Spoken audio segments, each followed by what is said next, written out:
So may buntag tayo ni Wilson na may mga pangutana about sa computer. So ang first nga question is unsa inyong paglantaw about sa internet? Gamit sa cellphone kung unsay imong gamito. So nagamit ba ninyo kani para makakuha og mga impormasyon sa wala ninyo na ibali nga mga butang or mga impormasyon? Nagamit. So pwede ba ka maghatag tay og specific og unsa nimo paggamit ang internet? Gamit nako sa makakita ka sa lain-lain lugar nga sa naa sa TV. Makakita ka sa show sa mga kanang sa American show. So kadua nga pangutana tay. So nagpadayon pa ba kamo sa paggamit sa mga daan nga media, for example like sa radyo or like atong inyong pamaagi sa na para makapaminaw sa balita? Wala naman ay tingin mo ang panahon na sa cellphone. Kadua nga pangutana tay. So nagpadayon pa ba kamo sa paggamit sa mga daan nga media, for example like sa radyo or like atong inyong pamaagi sa na para makapaminaw sa balita? Wala na. Kaya na naman, high-tech naman karong panahon na. Kuhan, dili na. May ka na sa cellphone. So, yun sa pagbago ang inyong pagpangita sa impormasyon karon tayo kay sa una kay pamaagi pa man sa radyo. So karon tayo nga high-tech na tayo yun sa nimo pagpangita bitag impormasyon tayo. So Nasa kuhan, sa cellphone, atong i-text kung para makakuha ka ng informasyon sa laing lugar, sa imong mga kaubanan, mga kaigsunan, hindi ka sa cellphone mga informasyon kaya naan naman tanan niya. matubag na din sa itong mga pangutana. So Tubag naman kayo, naan naman sa cellphone. So mayong buntag na Liome. So na may mga pangutana about sa internet.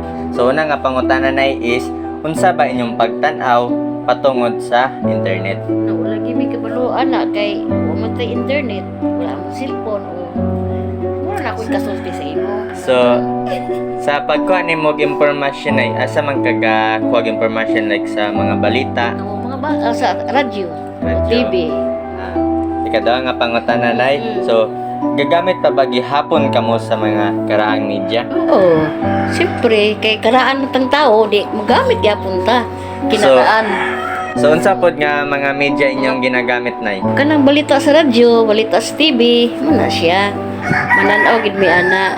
Kay ma'am gi inyong na kwan gid nay ba sa una? Sa among Kay pagkatao. sa una wala pa man gi Oo, may cellphone. Oo, walay- Radyo man gid ta mag radyo, oo. kwan. Karaan na mo radyo, kung maginaguba. Kabar kay nga radyo nay. Dako nga radyo. So ikatulong nga pangutana nay. Unsa inyong opinion sa like sa inyong idea lang nay, unsa inyong idea sa paggamit og internet? So atong makita sa atong mga kabataan nay like marag lahi man gid sana nay og karon nay. So unsa man imong idea nay about sa internet? Nakatabang ba kini?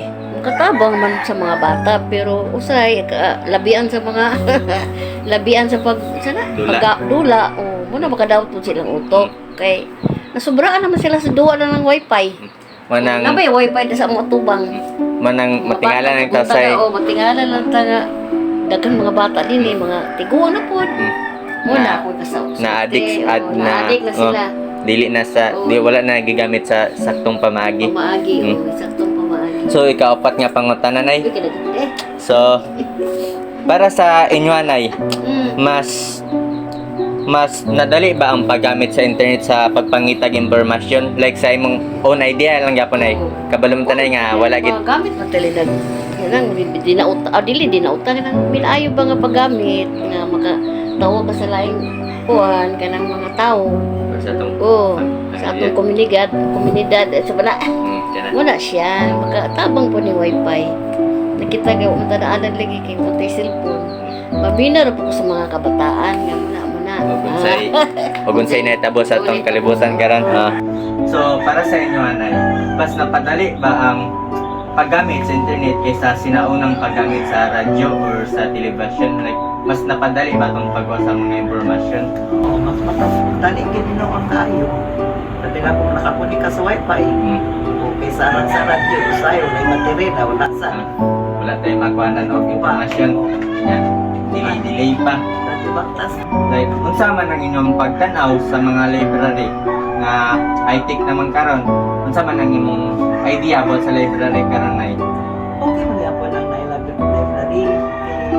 Hindi man ka nang sa panahon sa panahon kanyan to mga legend bitaw nga kuan. Usahay ako ba dili kay balo sa paggamit sa internet sa ana. Pag-ato sila library, okay man gyapon ang library. kay mas makatabang yun kay Amang mas gyapon mga magyapon ka tuluyan. kay samot na sa ubang nga kabataan na iba kani wala kay cellphone. Oh, wala sila yung mga gamit, wala sila yung mga internet, wala sila yung connection mas okay man ang gyapon ang naay library. Kay mas makatabang. So salamat ay. Unsa ba ang inyong masigi o ginagamit sa pagpangitag impormasyon karon? Radyo ba, sa television ba, or sa cellphone? Cellphone o television. Kay Ang cellphone mo sa hay, kung layo ka sa wifi, wala internet, may matong sa television, kaya naamag yung connection mo sa gabi. dili na kailangan wifi. Kaya naman yung internet. So Ayaw sila siya. salamat sa imong tubag nay. So nabago ba sa teknolohiya inyong pamaagi sa pagpangitag ng impormasyon? Like nabago ba inyong pamaagi? Alaman ko gihapon, kuan lahi man og sa nanay pangutana ng speakers, lahi naman ko gihapon. So salamat nay. Kung papiliyon ka sa mga ginagamit mo sa internet sa imong pagpangitag ng impormasyon ay kaning asa man ka mangita na sa Facebook ba, TikTok, Google, YouTube, like asa man ka kapangitag impormasyon nimo na nga makuha? Sa YouTube. YouTube. YouTube. O maratay mong gagawin na sa YouTube ra. YouTube. So salamat nay. So last nga question nay, unsa ba ninyo og balanse ang paggamit sa bagong teknolohiya o sa karaang teknolohiya sa pagpangitag impormasyon, like ginaunsa nimo pag-balance time? Sa oras, depende sa oras, no? Sa oras, kay sa radyo, sa daan na kuhan sa radyo, mas kuhan man po ng radyo kay isig layo ka, madungog man imo. Nya sa TV, sa mga kuhan, kinahanglan tanaw sa jud ka, kaya ron pa kuhan kami mong sakto ka po. Eh, sa radyo dito sa na. Oo, diretso naman sa radyo, makapadungog man ka sa mga kuhan na. So salamat nay sa mga tubag nimo. So